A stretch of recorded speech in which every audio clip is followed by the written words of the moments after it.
Bien, on va parler un peu des louls. Si on voulait poser des questions, on peut poser des questions au milieu du chiot, bien entendu. Et on va essayer de parler.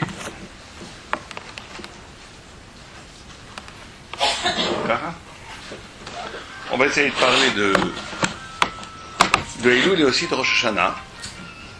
Et on va essayer de comprendre que le mois d'Elul n'est pas simplement une préparation à Rosh Hashanah, c'est ce qu'on appelle un moed en soi. Ça veut dire que c'est un rendez-vous spirituel en soi qui a sa dimension propre, comme Rosh Hashanah a une dimension, comme Sukkot a une dimension, comme Yom Kippour a une dimension. Chaque moment de l'année, vous savez que l'année juive c'est des cycles, avec des rendez-vous avec Dieu. Et chaque rendez-vous a sa couleur, a sa musique, a sa profondeur, qu'il faut savoir détecter. Et Elul a une couleur particulière. Elul veut dire quelque chose. Et Elul, c'est Ani Ledodi Vedodili, c'est les lettres, l'anagramme d'Ani Ledodi Vedodili. Je suis l'amour de Dieu et Dieu même. Donc il y a une communication d'amour énorme avec Dieu pendant Elul. Alors on va essayer de comprendre. D'abord, il y a quelque chose de tout à fait étrange, extraordinaire. C'est que il y a une contradiction dans Elul. Il y a une tradition chez nous, kabbalistique, que du chiffre 12. C'est que le chiffre 12, c'est un chiffre juif que les goyim ont repris. Les chiffres, les 12 signes du zodiaque, ça vient du Zohar, ça vient de la Torah. Et chaque mois a sa lettre. Chaque mois a son sens, et chaque mois a sa tribu. Et la tribu de Elul, c'est laquelle? Quelqu'un sait peut-être? On peut gagner un prix. C'est qui? C'est Gad. Gad. Bon, on va essayer de comprendre pourquoi Gad. Et vous savez qu'il y a aussi, dans le micro il faut parler? D'accord. Il y a aussi, donc la tribu qui correspond au mois d'Elul, c'est Gad. Il y a aussi dans la Torah 12 sens. Nous on connaît 5 sens. La vue, l'ouïe, le toucher, le goût. Mais il y en a 12. 12 sens dans la Torah et chaque mois a son sens. Et le mois de Elul est caractérisé par le Maasé. Maasé. La possibilité de faire un acte. Ça c'est le mois d'Elul. Et il y a une lettre qui est propre au mois d'Elul, qui est la lettre Yud. Il y a 12 lettres, il y a 20, dans l'alphabet, il y a 22 lettres, il y en a 12 qui sont des pshutot, qui correspondent chacune à un mois. Et le mois, la lettre qui est identifiée, qui est associée au mois d'Elul, c'est le Yud. Et tous les commentateurs posent une question en disant, mais le Yud, dans la Torah, c'est toujours la lettre du futur, la lettre de la pensée.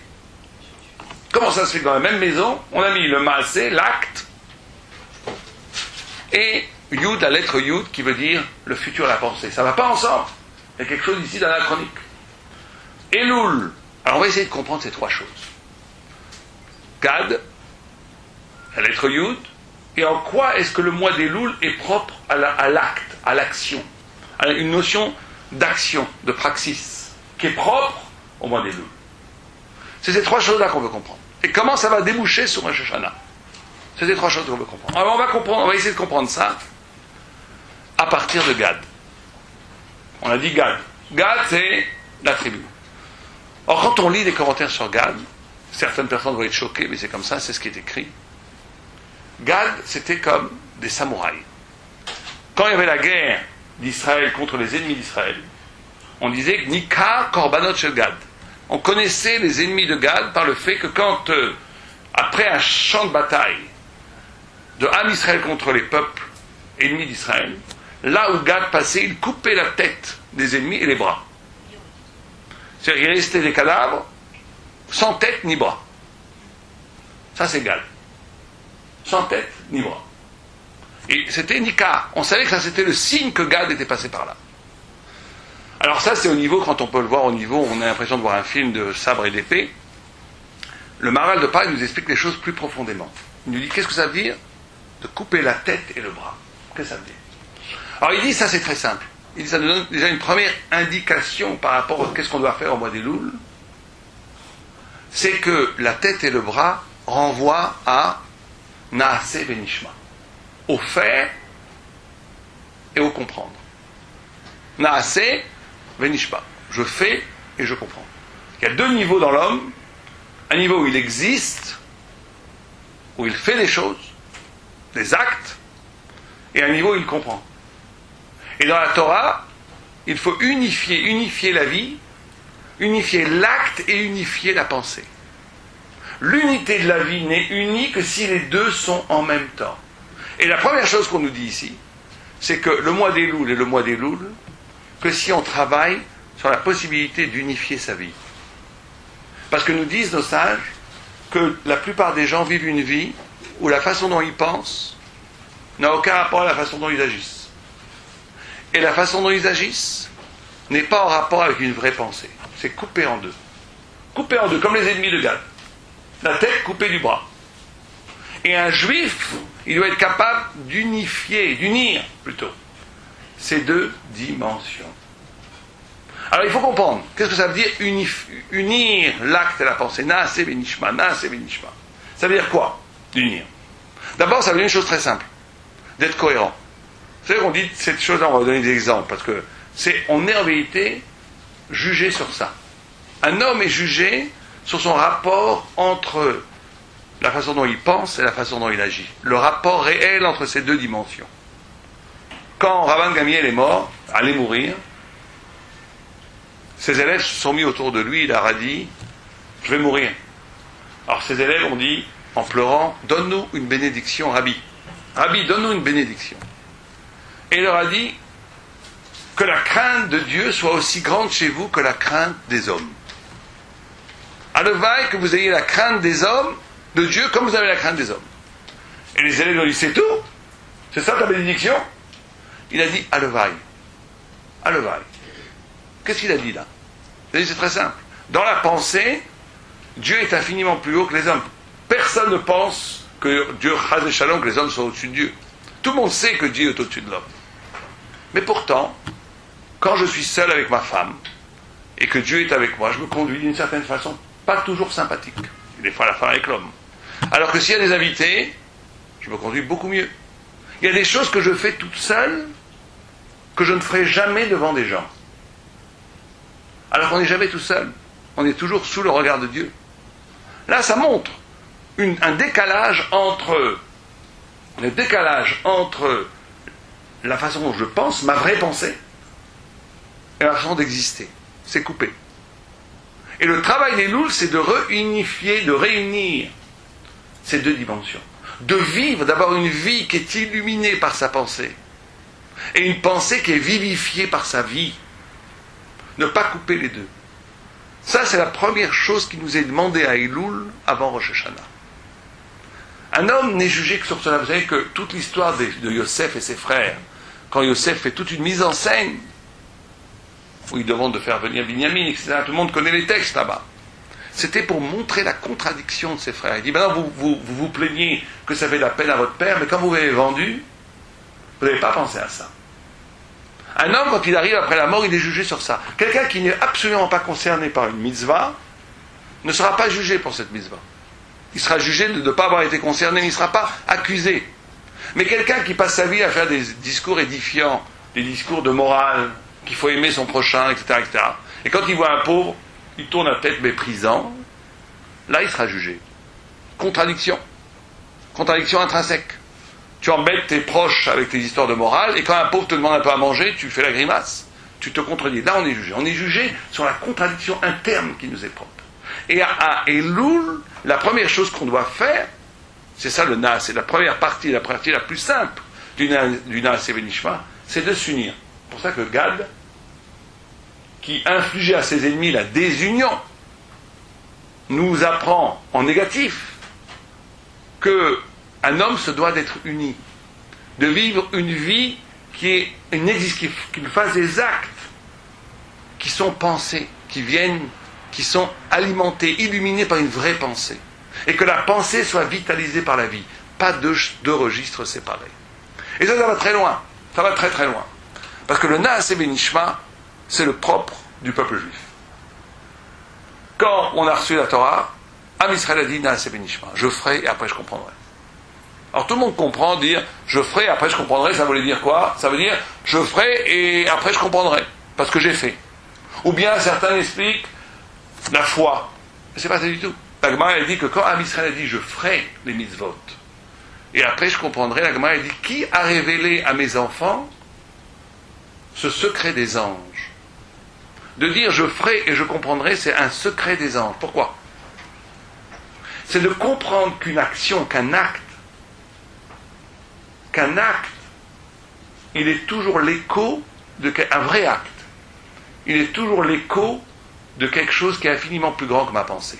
Si je ne fais que ce que je comprends, si mes actions ne sont que limitées à ce que je comprends, alors je vais être tout petit.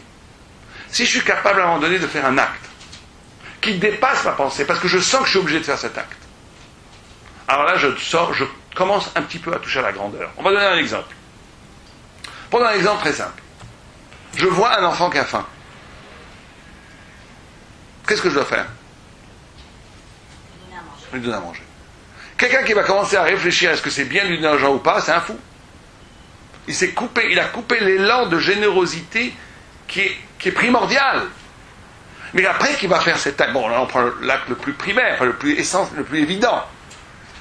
Donner à manger celui qui a faim, ça parle à tout le monde. Mais en vérité, le tzaddik, chaque mitzvot c'est pareil. Il y avait une phrase que j'aimais bien qui était dite par un penseur juif, c'était « Je ne choisis pas le bien, je suis choisi par le bien ». De comprendre qu'on est choisi, on est élu par le bien. On est élu, ça veut dire que, et d'ailleurs les grands artistes ils sentent ça. Si un artiste il commence à penser son tableau avant de le peindre, il ne va pas faire grand chose. Il y a le fait que l'acte doit s'inscrire, attraper l'éternité qui résonne et qui n'est pas encore résonnée justement dans chaque possibilité de faire le bien. C'est ça Elul. À Elul, c'est cette notion d'acte-là dont on parle. L'acte, la façon extraordinaire, la possibilité, l'ouverture extraordinaire que représente chaque mitzvah. Quand je dis mitzvah au sens large, chaque acte positif, chaque acte qui me permet de me dépasser. C'est ça la notion de mitzvah. Un acte qui me permet de sortir de mon ego, de sortir de mon petit moi. C'est ça qui nous est demandé. Alors on va essayer de comprendre. On a dit 3 choses. C'est les 3 choses qu'on veut comprendre ce soir. En amont de Rosh Hashanah.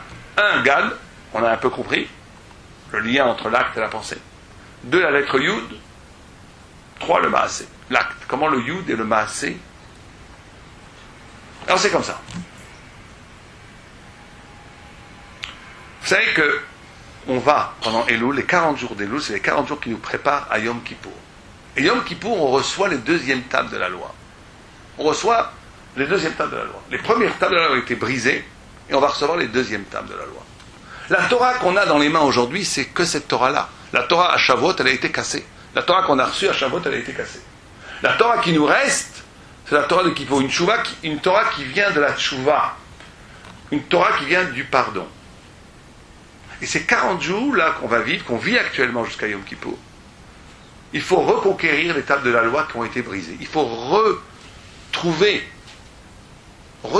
justement le Yud qui est le signe de l'infini, la lettre de l'infini, la lettre de la spiritualité. Il faut retrouver, à partir d'un acte, l'infini qu'on a perdu à cause de nos fautes. C'est ça, Elul. Voilà, on vient de raisonner tout le cours. Tout le cours, c'est ça. Elul, c'est d'être capable de faire un acte qui va nous permettre de retrouver la divinité qui est perdue en nous. L'infini qui est perdu en nous. On va essayer de comprendre un petit peu. Ce que je vous ai dit, c'est tout ce qu'on va dire, mais on va essayer d'expliquer. Quelle est la différence entre les premières tables et les 2e tables de la loi? Quelqu'un a une idée? Quelqu'un pourrait me dire quelle est la différence entre les premières tables et les 2e tables? Oh, une qui est écrite par Dieu, une qui est écrite par l'homme. Et alors? Ça invoque quoi comme différence? Ça fait quoi? Dans ce que vous dites, c'est très important. Les premières tables sont écrites par Dieu et données par Dieu. Les 2e tables sont écrites par Moshe sous l'ordre de Dieu. Mais ça implique quoi? Peut-être. Mais qu'est-ce que ça implique au niveau fondamental? Attendez, pas tous en même temps, allez-y. La transmission, au niveau de la transmission, ce qui est compréhensible, Oui, oui. On est associé avec Dieu, oui. Est-ce que l'homme n'a pas interprété? Possibilité d'interprétation. La possibilité d'interprétation, oui, c'est très bien. Vous dites ce que disent les sages avec vos propres mots. C'est d'autres idées? Alors, on va dire les choses que vous dites en vérité, mais comme est dit par le Gaon de Vilna. Il dit comme ça. Il dit les premières, c'est des sujets profonds, c'est des sujets difficiles, mais on va comprendre ce qu'on peut comprendre. On va essayer de comprendre ce qu'on peut. Parce que le Gaon de Vilna, chaque fois que je lis, je me dis qu'est-ce qu'il veut dire par là? Alors, on va le dire et on va essayer ensemble d'y réfléchir. Le Gaon de Vilna dit c'est très simple. Il dit les premières tables de la loi. La parole de Dieu, c'est la parole de l'infini. D'accord? C'est la parole infinie. La parole, quand Dieu parle, tout le monde comprend que quand Dieu parle, c'est pas comme nous on parle, comme moi je parle. Quand Dieu parle, c'est une parole qui a une portée infinie de sens. Donc les premières tables de la loi, c'est la parole de Dieu infinie qui est donnée dans un ustensile qui lui-même est infini. Les tables de la loi faites par Dieu lui-même. Donc on a l'infini qui tombe dans un réceptacle qui est l'infini lui-même. C'est ça qu'on a reçu. C'est ça qui a été brisé. Les deuxièmes tables de la loi, c'est quoi? La même parole de l'infini, parce que la parole ne change pas, c'est les mêmes commandements, simplement qui tombent dans un réceptacle, dans des tables, qui ont été faites par Moshe, donc qui sont reçues dans un cadre humain, dans un cadre fini. Les premiers auraient été compréhensibles. Justement non. Parce que ce qu'on a perdu, c'est cette dimension d'accès. C'est ça. Alors là, on ne va pas parler trop de ça ce soir, parce que ça serait tout un cours, ça. Mais les premières tables de la loi, c'est non seulement la parole infinie, mais aussi les kélim. Les kélim, c'est-à-dire les instruments conceptuels, les instruments intellectuels, les instruments spirituels, les instruments psychologiques, si vous voulez. Pour que cet infini, cette dimension d'infini, parle en moi et mes proches. C'est ça qui a été brisé après la faute du veau d'or. C'est que le peuple juif, il faut comprendre que quand on a reçu les premières tables de la loi, le peuple juif est devenu immortel, d'après le texte.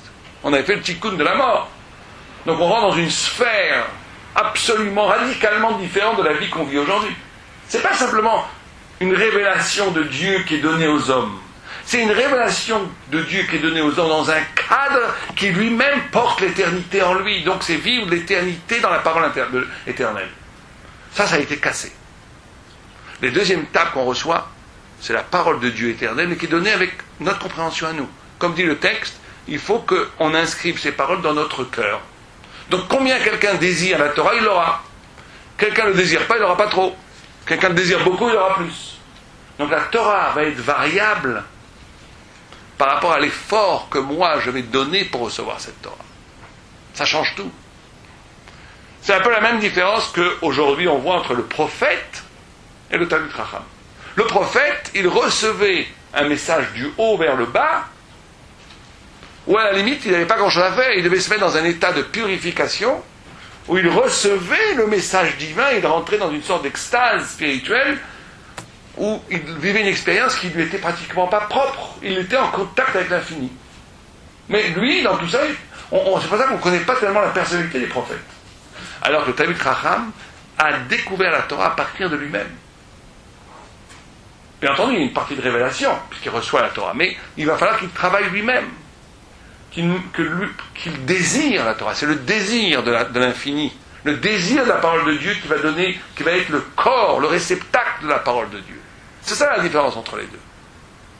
Et donc, à Elul, on nous enseigne, nos sages nous enseignent, nos maîtres nous enseignent, que c'est ça tout Elul. Elul, c'est pour ça que c'est un acte qui est lié au Yud, parce que Elul, un acte digne de ce nom, ce qui s'appelle dans la Torah un Maaseh.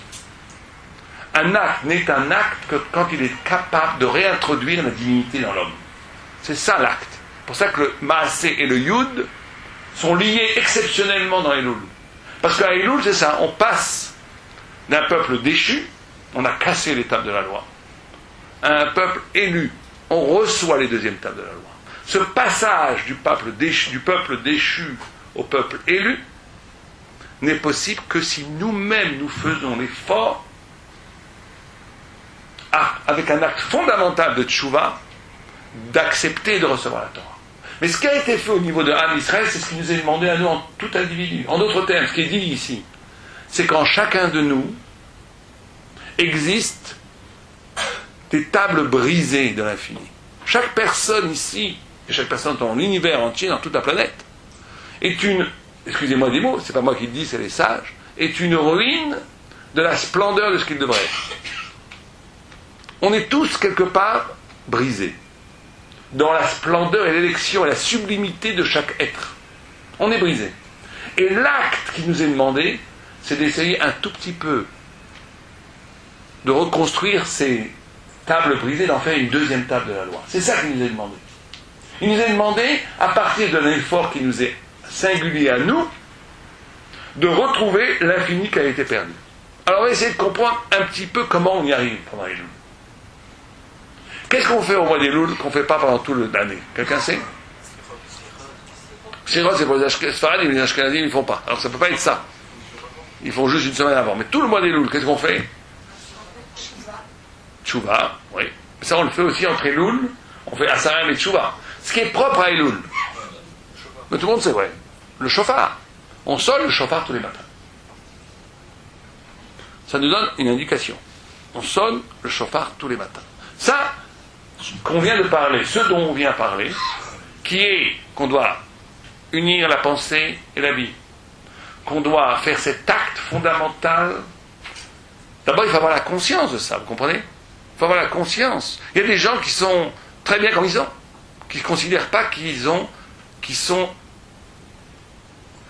sont moins que ce qu'ils devraient être. Vous savez que ça, c'est fondamental dans la Torah. Si les gens pensent qu'ils sont parfaits, ils n'ont rien à apprendre de la Torah.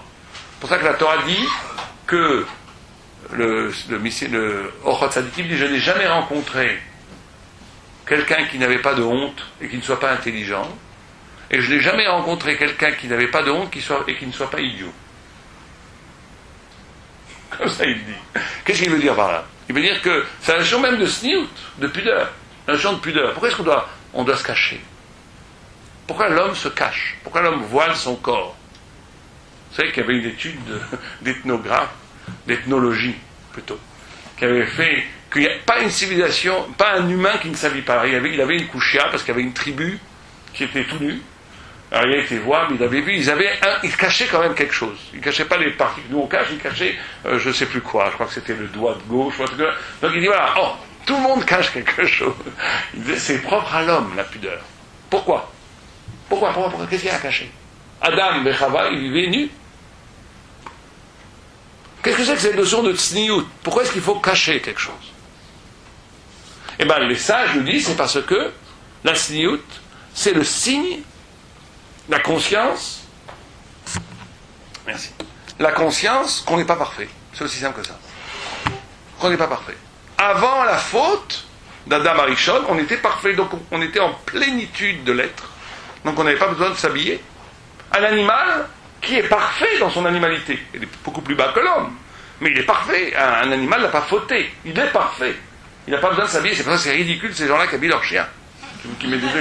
C'est vraiment, c'est une perversion de la nature animale. C'est dire que l'animal n'est pas parfait, de voir l'humaniser comme ça. L'animal est parfait, il peut se promener tout nu, pas de problème. L'homme n'étant pas parfait doit se cacher. Et c'est le début de l'intelligence. Le début de l'intelligence, c'est de comprendre et de savoir que je ne suis pas parfait.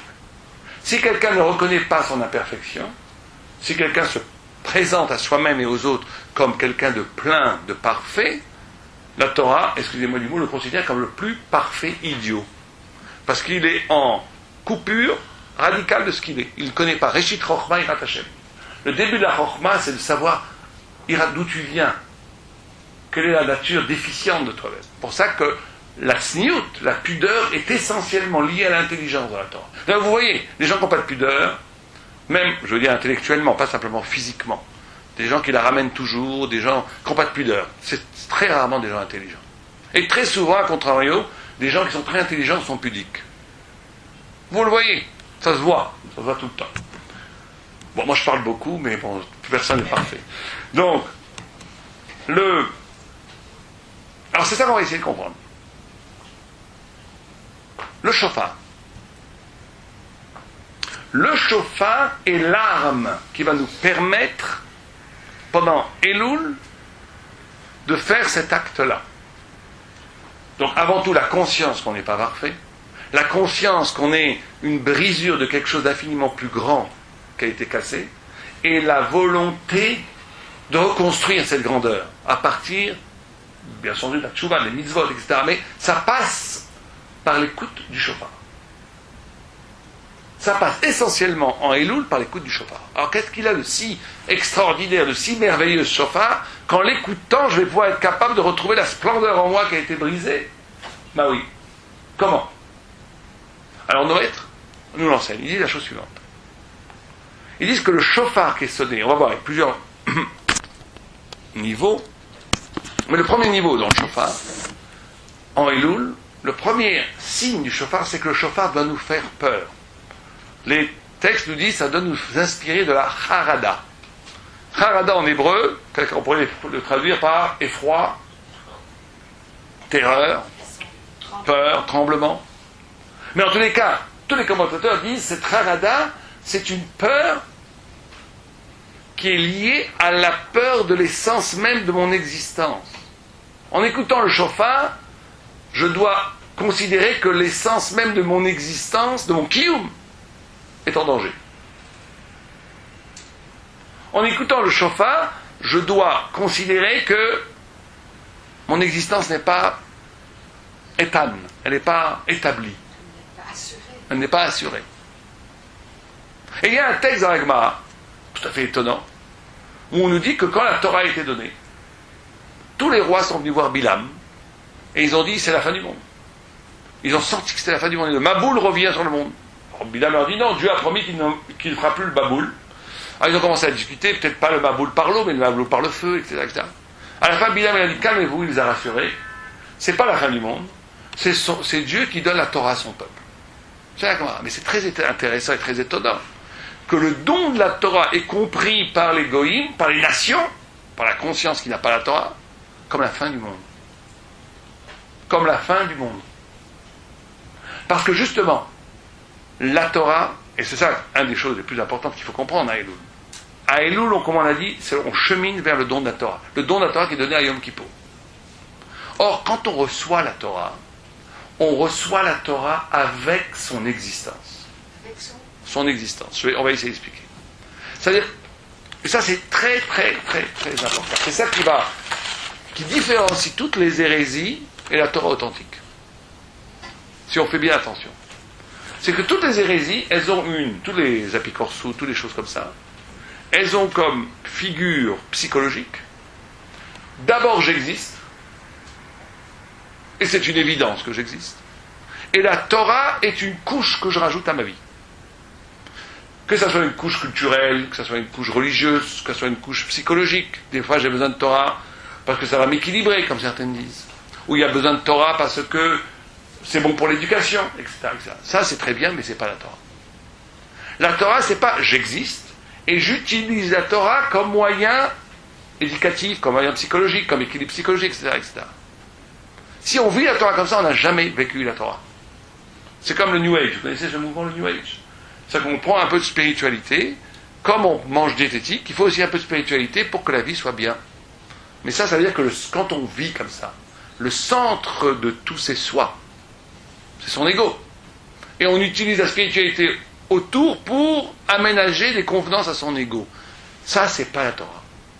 La Torah, quand on la reçoit comme une nouvelle existence qui abolit l'existence que j'avais avant. C'est ça, recevoir la Torah. Recevoir la Torah, c'est pour ça qu'il y a une harada. Une harada, c'est-à-dire que je sens, quand quelqu'un étudie vraiment la Torah, quand quelqu'un s'approche vraiment de la Torah, il se rend compte qu'il y a un immense chamboulement dans sa vie. Et c'est très bien. Mais ça inspire une crainte, une harada. Mais il faut recevoir la Torah avec l'essence même de sa vie. On reçoit la Torah comme on reçoit son existence.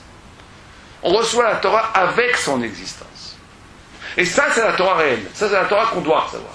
Toute Torah qu'on reçoit qui préserve mon existence, et je rajoute à la Torah des couches qui ne mettent pas en danger mon existence même, c'est pas recevoir la Torah. C'est recevoir de la culture de Torah, c'est recevoir de la religion, tout ce que vous voulez, mais c'est pas recevoir de la Torah. C'est ça qui nous est dit ici. C'est ça l'idée fondamentale qui nous est dit ici. Et on va voir pourquoi le shofar permet ça. Pourquoi le chauffard permet ça? Et là, le chauffard,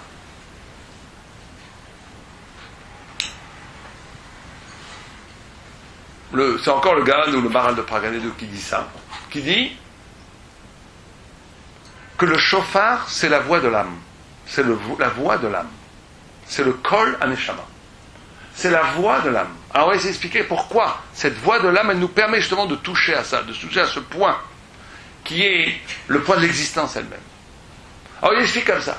Il dit, le Malach Hamavet, le mal, tous les Malachim, la parole elle-même, ça a été créé en deuxième temps. Tous les Malachim, tous les anges ont été créés le deuxième jour. Il y a quelque chose qui a été créé avant le deuxième jour, c'est l'âme, c'est le Neshama. L'âme. L'âme, elle a été créée avant les anges, avant le mal. C'est pour ça qu'il y a une phrase très bizarre, on dit que quand on sonne le chauffard, on met Balbel, le Satan, on met Arev, le Satan. Avec quoi on mélange le Satan? Ça veut dire quoi? Que quand je sonne le chauffard, je mélange le Satan. Et comme je mélange le Satan, il n'est plus efficace, il tombe, il s'écroule, le mal s'écroule. Avec quoi je mélange le Satan? Avec quoi je mélange le Satan pour que le Satan s'écroule? Et bien justement, le chauffard a cette capacité de mélanger le Satan à quoi? À moi-même, à ma neshama. Et là, tout s'écroule, le mal s'écroule. Ça veut dire quoi? Ça veut dire la chose suivante. C'est-à-dire que le mal, le malach hamavet, la mort, le mal, le yetzer hara, toute l'économie du négatif, c'est toujours second. C'est jamais dans l'essence des choses. Quand je pactise avec le mal, c'est qu'en vérité, je ne suis pas vraiment moi-même. C'est une fausse image de moi-même que je me suis créée qui va admettre de faire le mal. Si je suis véritablement moi-même, avec ma neshama, véritablement en moi-même et avec moi-même, je suis incapable de faire le mal. Le mal n'a aucune prise sur moi. Parce que la neshama, elle est de l'ordre du premier, du Yom Rishon, d'avant la création. Et le mal est du Yom Sheni. Malach Hamavet, il a été créé le deuxième jour. Le malach, le yetzer hara, il a été créé le deuxième jour. Il n'y a pas de yetzer hara au niveau de la neshama. Et donc, si quelqu'un est en contact, en relation avec son essence, il n'y a pas de tentation du mal. Ça n'existe plus. Le mal n'existe plus. À ce niveau-là, le mal n'existe plus. Or, la voix du chauffard, elle a la capacité de me révéler cette âme. Parce qu'on dit que la voix du chauffard, c'est le souffle. Et le souffle, c'est la neshama, parce que la neshama a été créée avec le souffle de Dieu lui-même. Dieu, on dit qu'il a insufflé la neshama dans l'homme. Ruach Memalela traduit le Targum. Et qu'il a insufflé la neshama, et cette neshama dans l'homme, c'était le propre souffle de Dieu qu'il a insufflé. Kebiechol, comme si ma neshama participait du souffle de Dieu. À ce niveau-là, il n'y a pas de mal. Il n'y a pas de mal. Or, la voix du chauffard, c'est la voix avant toute parole. La parole, c'est déjà quelque chose de second. La parole, elle s'articule autour de codes sociaux. On est déjà moi et l'autre. Je m'adresse à quelqu'un d'autre. La parole, elle est structurée, elle est infestée, elle est colonisée par toutes sortes de choses qui sont déjà de l'ordre de la société, de l'ordre de la culture, de l'ordre de... C'est très bien, mais ce n'est pas primordial. Il y a quelque chose en amont, avant la parole, qui est en vérité la vraie parole, mais en amont de la parole, qui est le souffle. Et le souffle, c'est l'expression de l'âme. Et le son du chauffard, quand on entend le chauffard, ce qu'il s'agit d'entendre, c'est sa propre âme avant le mal, avant la parole. Quand j'entends véritablement ça, le Satan s'écroule. Il n'y a plus de Satan. Il n'y a plus de Sahara, il n'y a plus de mal. C'est pour ça que le chauffard est l'instrument de Elul pour retrouver cette splendeur en soi. Cette splendeur divine détruite en soi, parce que le lieu de cette splendeur divine détruite en soi, c'est la Neshama. Et le chauffard, c'est la clé pour écouter la voix d'un Neshama. Le chauffard, c'est la clé pour écouter la voix d'un Neshama. Et à ce moment-là, on comprend qu'on reçoit la Torah et son existence en même temps, puisque en vérité, au niveau le plus intime, ce qu'il y a de plus intime, de plus secret, de plus profond en moi que le plus moi-même, c'est en même temps la voix de Dieu. C'est en même temps le souffle de Dieu.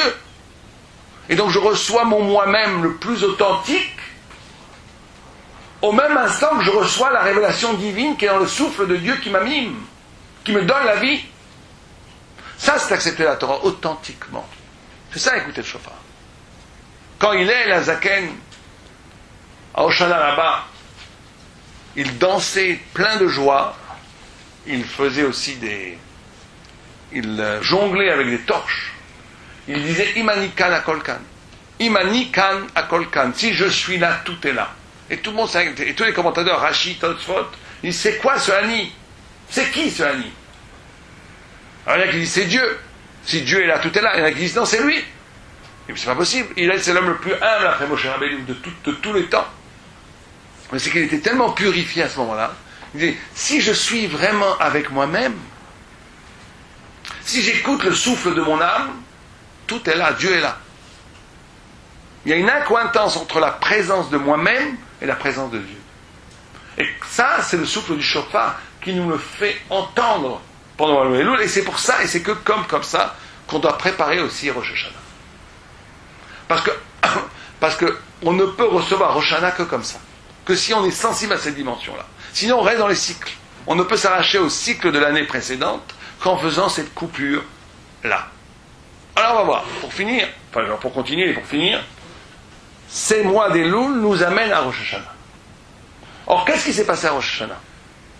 Qu'est-ce que c'est Rosh Hashanah? Quelqu'un sait ce que c'est Rosh Hashanah? Tout le monde sait, mais j'aimerais l'entendre. Qu'est-ce que c'est Rosh Hashanah? Qu'est-ce qu'on fait à Rosh Hashanah? La création de quoi? Pas du monde, de l'homme. Rosh Hashanah, c'est la création du 6e jour de la création de l'homme. De l'homme. Et qu'est-ce qui se passe à Rosh Hashanah? Le jugement. Le jugement. Mais qu'est-ce qui est plus fondamental, le jugement ou la création?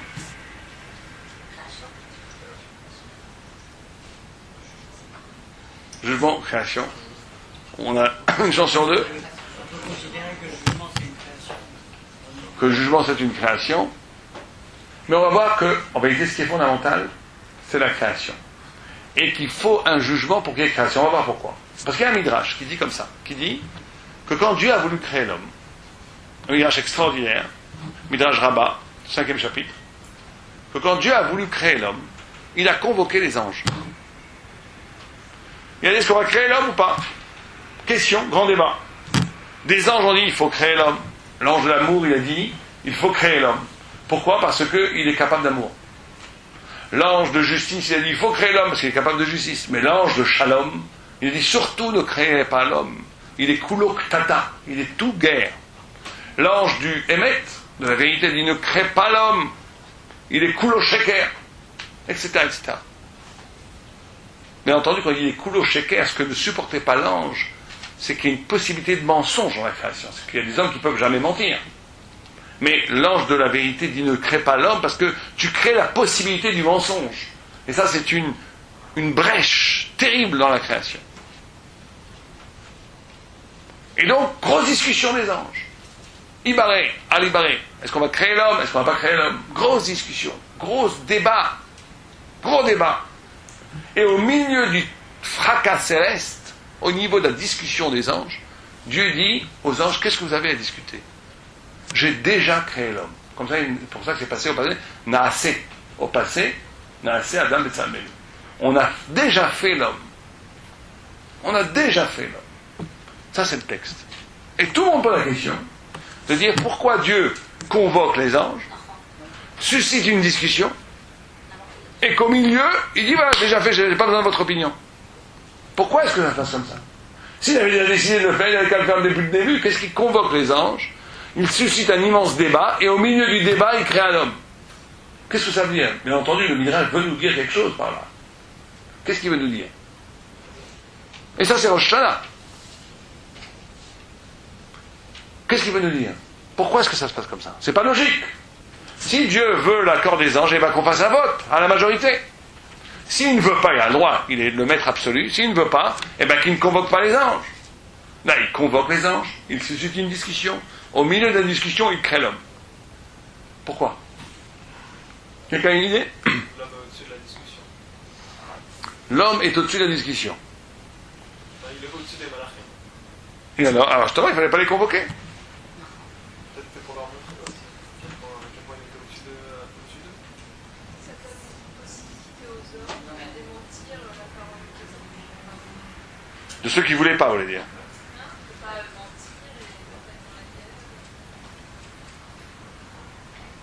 On s'approche de la réponse, enfin de la réponse qui est dans les textes. Quelqu'un a une autre idée? La réponse, elle est comme ça. Ça s'approche de ce que vous dites. Le Maharal de Prague explique la chose suivante. Il dit, parce que, essentiellement, l'homme est une question. Une question. L'homme reste une discussion. Si on avait dit que ça valait le coup de créer l'homme, si on avait dit que ça valait pas le coup de créer l'homme, on ne l'aurait pas créé, mais c'est tout. Si on avait dit que ça valait le coup de créer l'homme, on aurait détruit l'essence humaine. En disant, a priori, que ça valait le coup qu'il soit créé. Parce que l'essence même de l'homme, c'est que c'est une interrogation. Ibaré à l'Ibaré. Chaque homme doit vivre Ibaré à l'Ibaré. Est-ce que chaque seconde, la question m'est posée, est-ce que ça vaut le coup d'avoir été créé ou pas? Et la seule personne qui peut donner cette réponse, c'est qui? C'est nous-mêmes.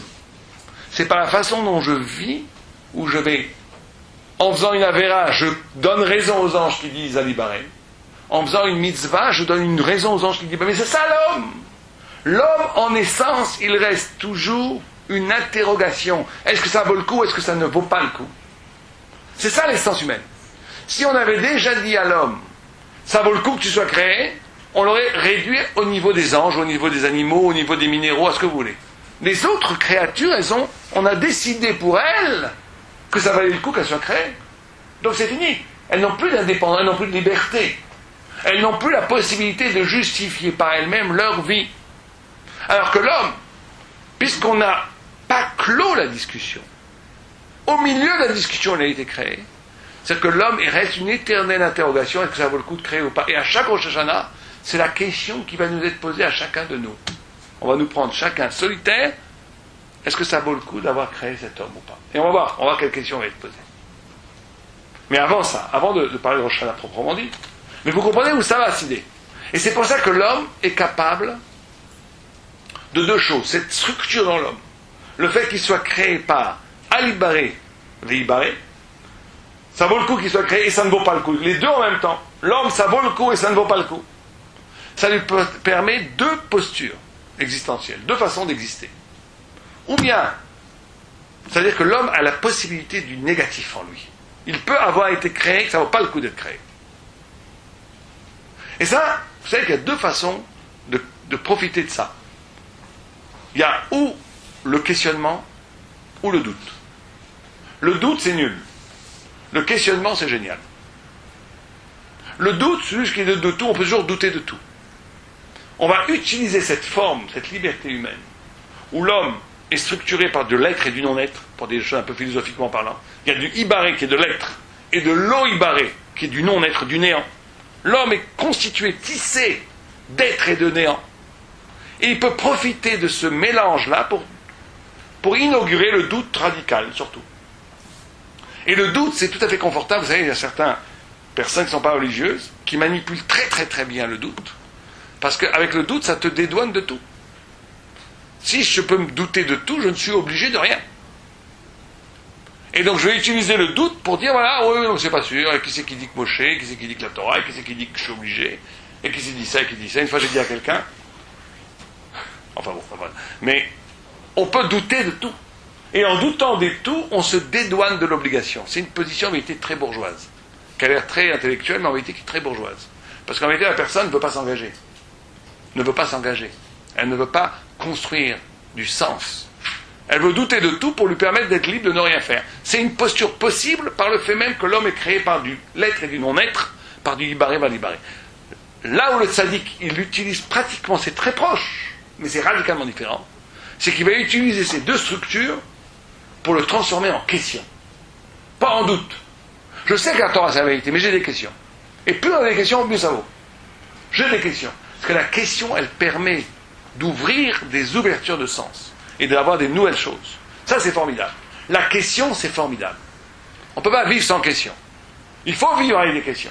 Il faut questionner, re-questionner le texte. Parce que la question ouvre des perspectives de sens. Mais ne pas utiliser cette double position, cette double structure dans l'homme pour la traduire en doute. Parce que là, c'est s'enfoncer dans l'inaction absolue, dans le non-engagement, dans le désintéressement, qui fait qu'à la fin, la personne ne fait rien de sa vie, rien. Alors que la question, c'est une possibilité de construire. C'est un clé formidable pour construire du sens, pour donner du sens au monde, donner du sens à sa vie. Or, à Rosh Hashanah, c'est quelque chose, c'est un jour terrifiant qui nous attend dans 3 semaines. Puisque la Gemara nous dit, terrifiant et merveilleux en même temps, que chacun d'entre nous va passer devant Dieu. Et Dieu va nous regarder, un moment dans la journée, on ne sait pas quand, chacun a son millième de seconde, où il va dire, il a écrit que l'homme, il est créé Yechidi, unique. Et donc on n'est pas jugé collectivement, on est aussi jugé collectivement. Les nations sont jugées à Hoshana, mais nous, en tant qu'individus, on va être jugé individuellement. Et chacun va passer seul devant Dieu, et Dieu va dire, est-ce que ça vaut le coup d'avoir créé toute la création pour lui? Comme Adam Arishon. En d'autres termes, le jugement, c'est pour ça qu'on dit que la création est plus fondamentale que le jugement, parce que, pourquoi est-ce un jugement? Parce qu'en vérité, à Rosh Hashanah, on recrée comme au début du monde. De la même façon que quand Dieu a créé le monde, il a fait un jugement avec les anges, il a dit, est-ce que ça vaut le coup de créer l'homme ou pas? Et qu'il a créé.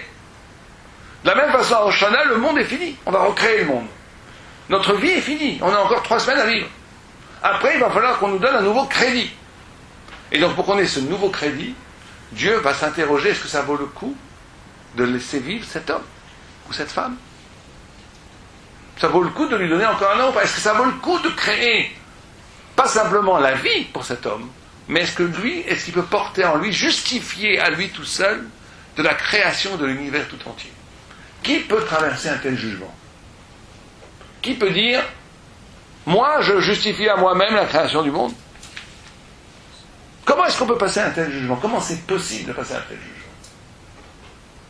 Alors justement, on peut passer un tel jugement que si on accepte les règles du jeu. C'est-à-dire que si on dit, voilà, quand Dieu a créé l'homme, à l'origine, il y avait du Ibaré, il y avait du Al-Ibaré. Il y avait des anges qui ont dit, il faut le créer, et des anges qui ont dit, il ne faut pas le créer. Donc il y avait les deux. Et malgré le fait qu'il y avait de l'O-Ibaré, Dieu a quand même créé l'homme. C'est-à-dire qu'au milieu du oui et du non, Dieu a créé l'homme. Du positif et du négatif, il a créé l'homme. Donc la seule façon de passer le jugement dans Shana, c'est que quand on arrive, on dit Hachem Meler. On dit Hachem Meler. On reconnaît qu'il est roi. Et on dit, voilà, j'ai en moi des hommes d'ombre, des zones d'ombre, et des zones de lumière, des sphères de lumière et des sphères d'ombre, de ténèbres. J'ai les deux. J'ai en moi du Ibaré, et j'ai en moi du Al-Ibaré. Il n'y a pratiquement aucun homme qui n'a pas les deux en soi. Même le pire des rachats, il a un petit peu de bien. Et même le plus grand des tzaddik, il a un tzaddik chez le. Tout le monde a un petit quelque chose. Et donc il doit se présenter à Dieu avec ces deux niveaux, son bien et son mal. Et il doit dire à Dieu, une sorte de jeu. Il doit dire, c'est vrai que j'ai du mal, mais ce mal est à l'origine même de la création de l'homme, puisqu'à l'origine même de la création de l'homme, il y avait du Ibaré à l'Ibaré. Il y avait, il faut le créer, il ne faut pas le créer. Du bien et du mal. Donc, redonne-moi encore la vie, pour que, puisque j'incarne par ma vie elle-même, en acceptant le bien et le mal qui est en moi, et en disant, les unifiant les deux, en disant Hachem Meler, Dieu est roi. Donc j'incarne la volonté de Dieu de créer un homme qui porte en lui le bien et le mal, et qui va faire le combat du bien et du mal. Là, on passe le dîn. C'est comme ça qu'on passe le dîn à Rosh Hashanah. C'est comme ça qu'on traverse le dîn à Rosh Hashanah. Quand on est capable de se présenter, d'avoir une virginité, d'avoir une transparence de soi-même, où j'accepte le bien qui est en moi, où j'accepte le mal qui est en moi, mais que je présente ce bien et ce mal devant Dieu comme l'essence même de la création de l'homme. En disant, l'homme est créé comme ça. L'homme est créé à partir d'un double challenge du bien et du mal, et c'est pour ça que tu l'as créé. Donc moi, je participe de la création de l'homme. Donc donne-moi la vie, puisque c'est ça les règles du jeu. Là, on passe le dîn. Dieu nous donne la vie. Dieu, à ce moment-là, nous donne la vie. Et ça passe essentiellement par cette vérité de soi-même, par le shofar, comme on l'a dit au début. Ça vient la possibilité de se connaître soi-même, de s'accepter soi-même. On ne peut pas traverser le dîn si on ne s'accepte pas soi-même. S'accepter ses parts d'ombre, ses parts de ténèbres, ses parts de lumière, ses parts de splendeur, les deux en même temps. Et dire à Dieu, voilà, j'ai en moi, comme le premier homme, du Al-Ibaré et du Ibaré. Et c'est toi-même qui as créé l'homme au milieu de la discussion, en acceptant les deux côtés, eh ben accepte-moi moi aussi avec les deux côtés et donne-moi la vie, et là on a la vie. Là on reçoit la vie. C'est ça tout le tikkun qu'on doit faire à Rosh Hashanah. C'est ça qu'on doit essayer de faire à Rosh Hashanah. Voilà, on va arrêter là parce que on est arrivé un peu en retard. Est-ce qu'il y a des questions? Mais il ne faut pas le craindre Dieu tous les jours. Alors, et non pas essentiellement, je dirais, quelques semaines avant Rosh Hashanah. Oui, ça c'est une question très importante qui est posée. Est-ce qu'il ne faut pas craindre Dieu tous les jours? Est-ce que ce qu'on a dit, ce qui se passe à Rosh Hashanah, ça ne doit pas être tous les jours? Alors ça c'est la Torah. La Torah, elle est en même temps, comme moi on peut donner une image presque mathématique, géométrique. Elle est en même temps cyclique et en même temps c'est une ligne d'infini. Ça veut dire que tous les jours il faut faire tchouva. Tous les jours il faut faire repentance. Tous les jours il faut faire tchouva. Mais il y a un jour qui est consacré à la tchouva. C'est Yom Kippour. Tous les jours il faut se libérer de la matière, s'arracher à la matière symbolisée par le Hametz, symbolisée par l'Égypte. Pourtant il y a une période qui s'appelle Pessah qui est consacrée à la libération de la matière. Tous les jours on doit recevoir Dieu comme roi. Et à Rosh Hashanah, ça veut dire quoi? Ça veut dire que, bien sûr qu'il y a tout dans tout, mais on ne pourrait pas vivre pleinement la libération s'il n'y avait pas Pessah. Une journée qui est exclusivement consacrée, une soirée, à la notion de Géoula. On ne pourrait pas avoir la tchouva toute l'année. Il faut un point névralgique qui va irradier toute l'année de la tchouva, c'est Yom Kippour. Il faut un point névralgique de la reconnaissance de Malchut, de la royauté de Dieu et du jugement, qui est Rosh Hashanah, pour que cette notion-là se dispatche après sur toute l'année. C'est comme ça que ça marche toujours. Parce que j'ai l'impression que par moment on se fixe sur une date précise, essentiellement sur cette date-là, en oubliant les 300 jours. Bon, il ne faut pas. Mais c'est pas qu'une date. Hein. Le Rosh Hashanah, c'est pas une date, c'est quelque chose d'ontologique. C'est le temps. Le temps de Rosh Hashanah, c'est un temps de Malchut. Le temps de Kippour, le temps lui-même est un temps de pardon, etc. Le temps lui-même a un statut ontologique. C'est pas juste, on a choisi une date au hasard pour faire tchouva tous ensemble ce jour-là. C'est le point névralgique du temps dans lequel on peut yonek, où on peut prendre toute la force de la tchouva. Et c'est pareil pour tout. D'autres questions? Bien. Donc, bonne broche. Merci au Rav Sadine. La semaine prochaine, on aura le plaisir de recevoir le rabbinite Bornstein.